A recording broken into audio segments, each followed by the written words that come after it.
So when we think about what is successful leadership in this fourth industrial revolution, in this world of tremendously varied cultures and cultural complexity, in this Anthropocene where the planet has been transformed by what we've done as human beings, in this world where globalisms and identities are really rubbing up against each other in tremendous and oftentimes, unfortunately, very difficult and damaging ways, with the loss of life and property and all sorts of other things, strife.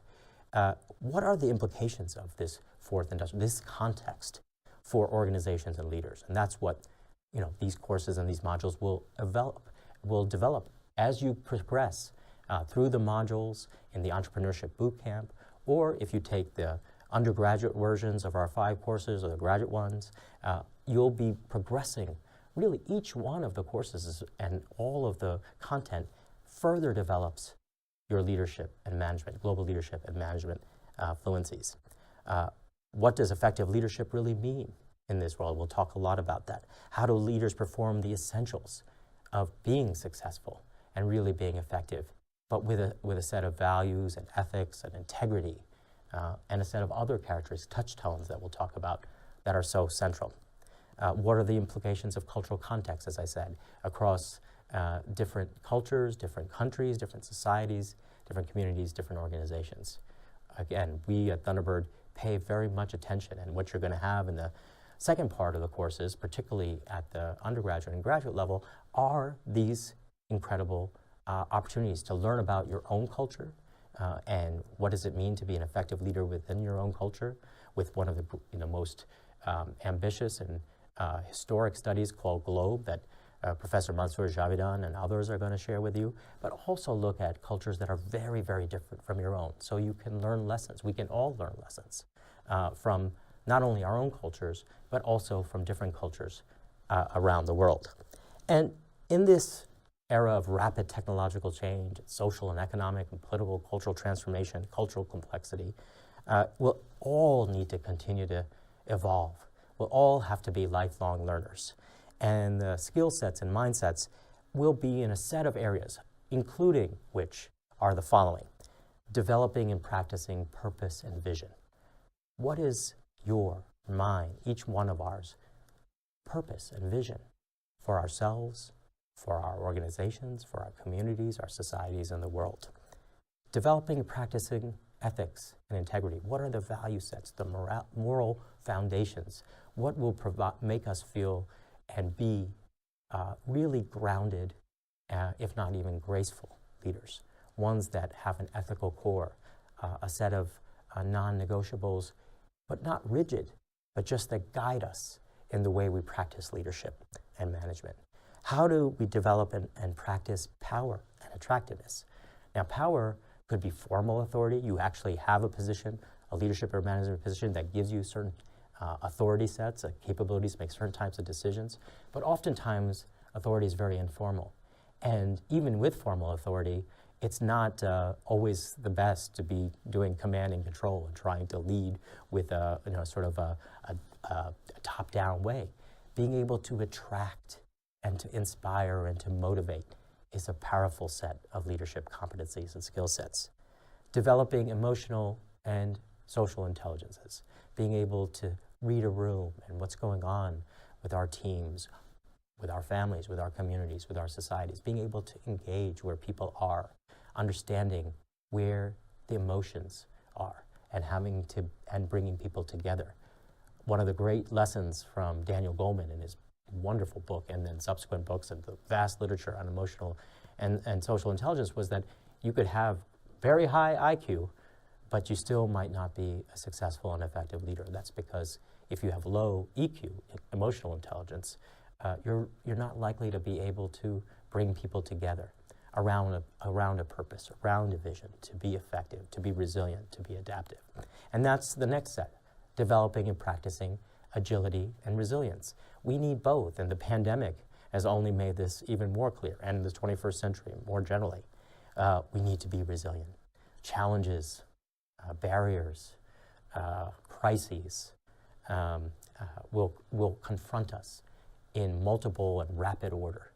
and we have to be able to persevere. We need to be able to persist and be able to draw on a sort of an inner well of strength to be resilient. But we also have to be agile at the same time. We can't get stuck in our old ways. We can't get stuck in the normal ways of doing things. We have to be agile. We have to adapt. We need to embrace the new possibilities, the endless sets of new possibilities that are out there. So this creative tension between agility and resilience, and developing and practicing innovation and creativity. We want to always be thinking about how to pioneer innovation, about being creative problem solvers and opportunity seekers. And that's really why we're talking about global management, innovation, and entrepreneurship. Because entrepreneurship is both, setting up of new enterprises, programs, initiatives, agencies, nonprofits, all sorts of things, but it's also entrepreneurship within large organizations or small organizations, leading from below, creating new possibilities, even when you don't, again, have formal authority or leadership position. So these are the kinds of skill sets and mindsets we want to empower and enable through our courses and modules in this incredible Najafi 100 Million Learners initiative. So then, when we think about the fourth industrial revolutions, professionals need to be prepared to understand the impacts that the disruptive technologies like AI, automation, blockchain, the Internet of Things have on organizations across business, government, society. Be able to maximize the benefits of this and minimize the cost. There are many costs, whether it's bullying or intrusions into privacy, or whatever it might be. Now, across cultures, while we have some universal values that we all share across religions, across ways of life, across cultures, there are different differences. And that also is part of what learning to be an effective leader across contexts entails. And leaders need to understand the drivers and consequences of this fourth industrial revolution, or the fifth wave of innovation, this world that we live in, because it really is transforming our world from the technologies we've talked about to even what's happening with what's coming perhaps with the metaverse, which will be, and you'll learn about the metaverse in a subsequent set of courses and modules, because that could be the next internet that is transforming our world. We also, again, want to reinforce, again, our commitment that leadership and management, business skills, management skills have to be contextually relevant. They have to be embedded and resonate and align with the cultures in which we all live and work, while not being imprisoned by them. So we have to be able to communicate and negotiate and motivate effectively within the cultures we work with, our organizations, our teams, our enterprises, our agencies, and so forth. But we also want to be able to adapt again and to have cultural dynamism. And that's why, as we said, we want you to, each of us, myself, you, all of our learners around the world, to access not only what is effective leadership within your culture, especially national culture. That's what we'll focus a lot in part 2 of this course, but also how does one learn from other cultures and adapt the very best what's out there to continue to push the frontier within one's own context. When we think then and we try to bring this all together, here are a set of 10 sort of fluencies that I want each of you, and certainly something that I continue to work on, because as I'll say in a second, leadership and global leadership is a lifelong journey. We're never fully there. It's not a given, and we're always learning. Myself and even the greatest leaders on the planet, CEOs and heads of state and heads of the largest civil society, non-governmental organizations, down to leaders of communities all over the world. We always have to be continuing to grow, to learn, to become better, and to be willing to recognize our failures and where we can improve. Within that, these are about, as I said, 10 areas that we always want to think about. And you're going to be doing a personal leadership development plan, many of you, as part of these courses and modules. And that's to identify what areas are you strong in and can rely on in your leadership behaviors and roles, and what areas do you want to grow and need to grow in, and what is your plan to make that happen. So change mastery. In this world, we have to be able to embrace, mobilize, inspire, and implement change. Technical and analytic savvy. Again, with the new technologies, the incredible amounts of data and information that is available to us or coming at us, we have to have that technical and analytic savvy. Execution excellence. The greatest visions, the greatest plans are not great if they're never implemented. So being able to execute, whether it's for customers or citizens, whatever it might be. Managing smart innovation, launching small and frequent experiments, failing fast, learning, and then resetting. Now, in different cultures, the ability to do this is going to range, and we understand this. But it's still a capability, a fluency, a competency, a skill set that will come in incredible handy in your leadership journey, in your leadership practice. Nurturing relationships, relationships with team members, with staff, with members, with participants, with other stakeholders, community members. If you're in a private sector, what are your relationships with the government and the society? If you're in the government, what's your relationship with private sector and society? All of these relationships, nurturing them, really, really making them stronger and advancing your purpose and vision. Empowering to engage.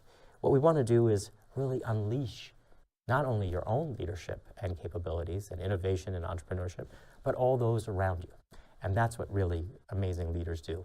Not only are they successful themselves, but they empower others at a ripple effect that is transformative. Being authentic, really knowing oneself, finding balance, finding what is your touchstones, as we will talk about in a second. Leading with empathy, understanding how people are doing, and meeting them where they are, while also supporting them to continue to grow, challenge themselves, and get out of their comfort zones.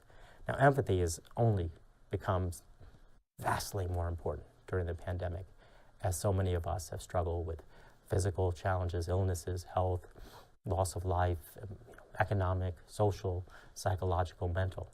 And so empathy has become even more important, and may I say, even compassion for where we are as ourselves, but also where our team members are, where our staff is, where our partners are, where the communities that we work and engage in are. Being able to encourage dissent through transparency, allowing questioning, and really allowing for collective engagement around problem solving and opportunity seeking, and communicating with all the tools we have, in person and digitally, through videos and through social media, through every way that we can. We are in a world of constant communications, and there's really no retreat from that. It can be exhausting, I know. I certainly get exhausted by it myself, but it is, an absolute necessity. And so being clear-minded and crystal in our communications to the extent we can, and doing it often, again and again and again with all of our stakeholders, and learning from those communications. So these are the skill sets, the mindsets, the capabilities, the fluencies that are ones that we want you to think about as learners, as we think about and I think about every day. How can we improve in these areas? We bring them down to perhaps 4 buckets: being results-focused, being resiliency-wired, being purpose-driven, and building trust. And in each part of these modules on leadership, management, entrepreneurship, innovation, with a global and digital perspective, you'll be working on these individually, with others, and hopefully with your own organizations and communities.